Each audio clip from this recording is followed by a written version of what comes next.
distinguished representatives sharing this dais, esteemed guests present in person and joining virtually, fellow officials of the government of Nepal, ladies and gentlemen, all protocols observed. First, I would like to welcome you all to this beautiful country. I have a very productive dialogue in this August gathering. It is a great privilege to address the Asia-GCC dialogue on the implementation of the Global Compact for safe, orderly and regular migration. I extend my heartfelt gratitude to the International Organization for Migration, IOM, and all participants for making this vital platform possible. This dialogue underscores our shared commitment to advancing safe, orderly and regular migration. I'm delighted to see represented from both labor-sending and labor-receiving countries. Dialogues like today's enrich our mutual understanding of the minimum standards proposed by labor-sending countries. We also seek to learn how labor-receiving countries ensure decent work principles for migrant workers. For countries like Nepal, migration and remittance are a major economic source cornerstones of socio-economic development, significantly shaping our economy and driving progress. Millions of migrant workers contribute to the prosperity of labor-hosting countries, forging strong economic and cultural ties. However, challenges such as exploitation, unsafe migration routes, and limited reintegration opportunities persist. The GCM, with its 23 objectives, offer a comprehensive framework to address these issues through collaboration and respect for human rights.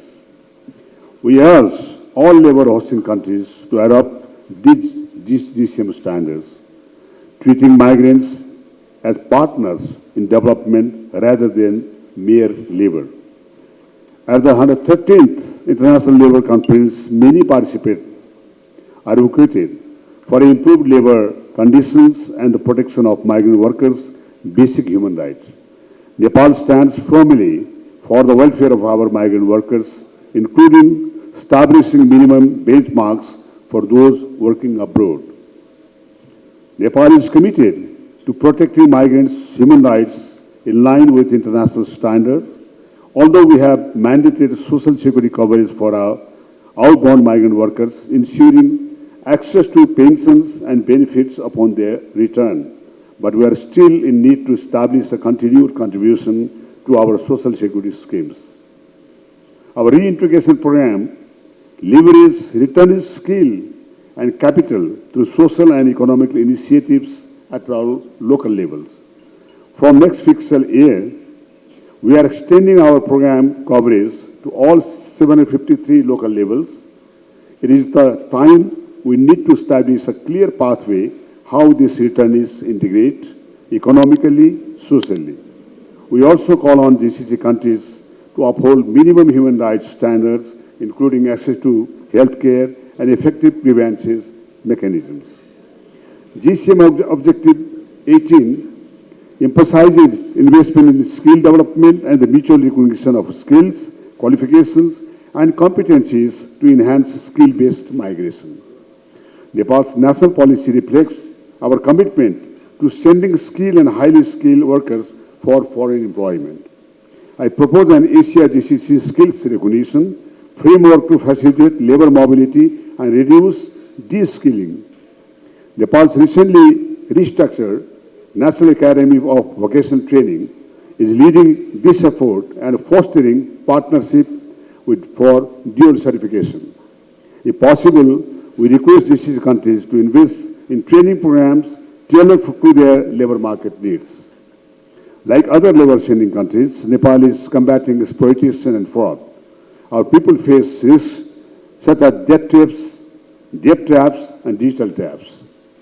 With the high cost of migration remaining a significant concern, although we have expanded our safer migration program to all 77 districts, we acknowledge that eliminating fraud and exploitation remains a difficult journey.